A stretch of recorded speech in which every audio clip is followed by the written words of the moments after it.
जय हिंद दोस्तों। कभी कभी होता है ना कि हम घर से निकलते हैं और कोई गलत चीज़ हमारे साथ हो जाती है और उसके बाद जो भी कुछ होता है सब गलत ही होता जाता है, या फिर हमारे जो काम हम करने निकले होते हैं वो काम बिगड़ते जाते हैं। तो दिमाग में एक ख्याल आता है कि न जाने कौन से मुहूर्त में हमने ये काम शुरू किया होगा जो साला सारे काम बिगड़ रहे हैं। या फिर वो कहते हैं कि भाई आज पता नहीं किसकी शक्ल देख के उठा था कि भाई जो भी कर रहा हूँ गलत ही हो रहा है। तो अभी तांडव के साथ कुछ ऐसा ही चल रहा है। कहीं से कहीं तक भी जो गाड़ी है वो पटरी पे बैठ नहीं पा रही है। कभी ये विवाद हो जाता है, कभी वो विवाद हो जाता है, कभी ये कोई कह देता है, कभी वो कोई कह देता है। कुछ इसी तरीके से चीज़ें चल रही हैं। तो अभी जो केस दायर हुए हैं तांडव को लेकर, उसमें यूपी में दायर हुए केसों की काफ़ी ज़्यादा चर्चा है। खबर ये भी आई थी पहले निकल कर कि भैया यूपी से तो पुलिस भी निकल गई है, 4 लोगों की टीम करीब करीब निकली है कुछ पूछताछ करने के लिए। और अब जो लेटेस्ट खबर आ रही है वो ये है कि भाई एक बार फिर से मुंबई पुलिस जो है वो आक्रामक रवैये में आ गई है और जो यूपी से लोग पूछताछ करने के लिए आ रहे थे उनको फरहान अख्तर से पूछताछ करने से रोक दिया है। अब इसके बारे में मैं ज़्यादा कुछ अपने मन से ना कहते हुए एक आर्टिकल आपके पढ़ के सुनाऊंगा, क्योंकि आप जानते हैं कि किसी भी तरीके से अगर मैं डायरेक्टली कुछ कहूँगा तो वो मेरे लिए हानिकारक हो सकता है। इसलिए अच्छा होगा कि मैं एक आर्टिकल का सहारा ले लूँ। तो ऑफ इंडिया नामक वेबसाइट पे ये खबर छपी है कि बॉलीवुड पर मुंबई पुलिस मेहरबान, यूपी पुलिस को फरहान अख्तर से नहीं करने दी पूछताछ। आगे आपको खबर बताते हैं। वेब सीरीज मिर्ज़ापुर के निर्माताओं के खिलाफ दर्ज मामले की जांच करने गुरुवार को मुंबई की पुलिस उत्तर प्रदेश पुलिस को मुंबई पुलिस का सहयोग नहीं मिल रहा है। उत्तर प्रदेश पुलिस टीम ने यह शिकायत करी। इसके पहले जब बिहार पुलिस पहुंची थी मुंबई में पिछले साल, तब उनको भी सहयोग नहीं मिला था, बल्कि उनको तो क्वारंटीन कर दिया गया। यूपी पुलिस की 3 सदस्यीय टीम उत्तर प्रदेश में मिर्ज़ापुर जिले के कोतावली देहात थाने में दर्ज मुकदमे की जांच कर रही है। उन्होंने मुंबई पुलिस पर जांच प्रक्रिया में सहयोग न करने का आरोप लगाया।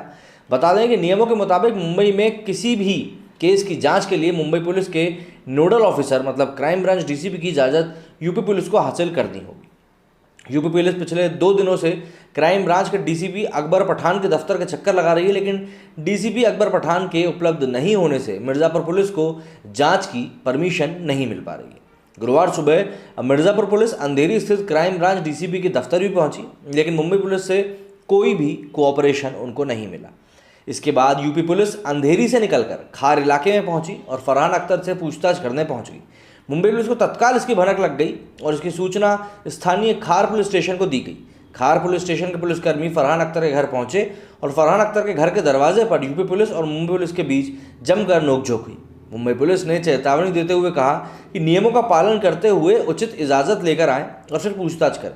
इस हंगामे और नोकझोंक के बाद यूपी पुलिस फरहान अख्तर के घर से बाहर निकल गई। धार्मिक भावनाओं को आहत करने के लिए एफआईआर यहां पर दर्ज की गई है। उत्तर प्रदेश पुलिस की एक टीम गुरुवार को मिर्ज़ापुर के खिलाफ दर्ज एफआईआर की जांच करने मुंबई पहुंची थी। अरविंद चतुर्वेदी की शिकायत के बाद मामला दर्ज किया गया था। शिकायतकर्ता ने कहा कि वेब सीरीज़ ने उनकी धार्मिक, सामाजिक और क्षेत्रीय भावनाओं को चोट पहुंचाई है और ये मिर्ज़ापुर शहर की छवि को धूमिल करता है। इसके अलावा शिकायतकर्ता ने कहा कि वेब सीरीज़ मिर्ज़ापुर अपमानजनक सामग्री, अनाचार और अवैध संबंधों को भी दिखाती है। कथित तौर पर फरहान अख्तर, भौमिक गोंदलिया और रितेश दानी के खिलाफ एफआईआर दर्ज की गई थी। उत्तर प्रदेश पुलिस ने भारतीय दंड संहिता आईपीसी की धारा 295A, 504, 505 और आईटी अधिनियम के संबंधित धाराओं के तहत तीनों के खिलाफ मुकदमा दर्ज किया है। सुप्रीम कोर्ट ने मिर्ज़ापुर के निर्माताओं को वैसे भी नोटिस जारी कर दिया है। सुप्रीम कोर्ट ने गुरुवार को वेब सीरीज़ मिर्ज़ापुर और अमेजन प्राइम वीडियो के निर्माताओं को नोटिस भेजा। इस नोटिस में कोर्ट ने उत्तर प्रदेश के जिला मिर्ज़ापुर की ऐतिहासिक और सांस्कृतिक छवि खराब करने के संबंध में ओवर द टॉप प्लेटफॉर्म मतलब ओटीटी प्लेटफॉर्म और शो के निर्माताओं से जवाब मांगा है। ये नोटिस मिर्ज़ापुर जिले के निवासी एसके कुमार की एक याचिका पर किया गया है। याचिकाकर्ता ने निर्माताओं पर उत्तर प्रदेश की छवि खराब करने का आरोप लगाया था। शिकायतकर्ता कुमार ने कहा कि वेब सीरीज़ में मिर्ज़ापुर को आतंक और अवैध गतिविधियों का केंद्र के रूप में चित्रित किया गया है। सुशांत सिंह के मामले में भी नहीं किया गया था बिहार पुलिस का सहयोग। गौरतलब है कि बॉलीवुड एक्टर सुशांत सिंह राजपूत आत्महत्या मामले में भी मुंबई पुलिस का रवैया ऐसा ही था। उन्होंने मुंबई पहुंची बिहार पुलिस का सहयोग नहीं किया था। सुशांत सिंह आत्महत्या की जांच करने पहुंची बिहार की पुलिस। मुंबई पटना के एसपी विनय तिवारी को बीएमसी के अधिकारियों ने 14 दिन के लिए क्वारंटाइन कर दिया था।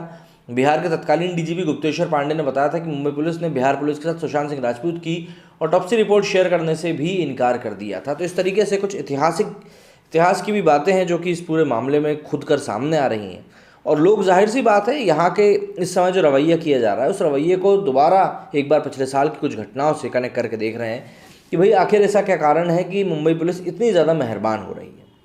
लोगों के जहन में तो सवाल उठते ही हैं जब भी कुछ ऐसी चीज़ बाहर निकल के सामने आती है। लेकिन ये जो टीवी शोज़ हैं इनके ऊपर जो अब एक शिकंजा कसता जा रहा है, चाहे वो पब्लिक का हो, पुलिस का हो, कोर्ट का हो, वो देखकर ये लगता है कि हाँ चलिए ठीक है, अब आने वाले समय में बहुत हद तक हो सकता है कि जो कंटेंट हम लोगों को देखने के लिए मिले वो शायद साफ़ सुथरा हो और ऐसा हो कि हमारे घर के बच्चे उसको देख कर कुछ सीख सकें। क्योंकि आज के ज़माने में अगर आप हमारे आज के वेब सीरीज़ वगैरह को देखें या मूवीज़ को देखें तो आप ये समझ सकते हैं कि बच्चों का जो मन होता है वो अबोध होता है। जो कच्ची उम्र के बच्चे होते हैं उनको जो चीज़ दिखा दी जाती है वो उनके दिमाग में फीड हो जाती है और वो उसी तरीके से एक्ट भी करते हैं। ऐसे में अगर आप बच्चों को ये दिखाएंगे कि भाई राम जी के फॉलोअर्स बढ़ते जा रहे हैं, शिव जी को अपनी डीपी बदलनी पड़ेगी, तांडव वेब सीरीज़ का ये डायलॉग है, तो ऐसे में बच्चों के मन पे क्या प्रभाव पड़ेगा और भगवान को लेकर वो क्या छवि अपने मन मंदिर में बनाएंगे, ये आप सभी मेरे हिसाब से एक अवलोकन तो इस चीज़ का आप लोग कर ही सकते हैं। इसीलिए जो लोग ये कह रहे हैं कि भाई जोक को एक जोक की तरह ही लेना चाहिए, तो देखिए ऐसा है, जोक जब तक जोक रहता है तो उसको बिल्कुल एक जोक की तरह लिया जाता है। लेकिन एक समय आ जाता है जब जोक थोड़ा सा सीरियस हो जाता है और उसके कॉन्सिक्वेंसेस भी बड़े होने लगते हैं। और जब कोई जोक, कोई मजाक आपकी आंतरिक आत्मा को, आपकी धार्मिक भावना को आहत पहुंचाने लगे और एक बार नहीं बल्कि बार बार आहत करने के साथ साथ चोट भी पहुंचाने लगे, तो उसका विरोध करना ज़रूरी हो जाता है। नहीं तो वो जो एक एक्ट होता है वो एक आदत भी बन जाता है और जब एक एक्ट एक आदत बन जाता है तो उसके बाद उसको हटाना बिल्कुल सिरे से खारिज कर दिया जाता है, उसको आप हटा नहीं सकते। जैसे कि अभी मोहम्मद के ऊपर भी एक मूवी बनी थी, मैं उसका नाम भूल रहा हूँ, उस मूवी को रिलीज़ करने के पहले ही बैन कर दिया गया। मतलब कई तो मंत्रियों ने भी ये चीज़ कही कि भाई इसको रिलीज़ नहीं किया जाना चाहिए, ये धार्मिक भावनाओं को ठेस पहुँचा सकती है। इसको लेकर भी कई लोगों ने आरोप लगाया कि भाई ये एक तरफा व्यवहार क्यों, जब यहाँ पे दिख रहा है कि इतनी बड़ी जनता, एक पूरा तबका जो है उसका विरोध कर रहा है, उसके बाद भी आप उसको हटाने की बजाय उसको बल्कि प्रोत्साहन ही कर रहे हैं, तो ये चीज़ कैसे संभव है। यहाँ पे देखने लायक ये चीज़ है कि दूसरे क्षेत्र से पुलिस वहाँ पे जांच करने पहुँची, तो यहाँ पे सबसे पहले एक पुलिस का कर्तव्य ये होता है कि भाई आप उनको कोऑपरेट करें। आप लोग एक ही डिपार्टमेंट के हैं, स्टेट अलग हो सकती है, गवर्नमेंट अलग हो सकती है, लेकिन आप एक ही डिपार्टमेंट के हैं।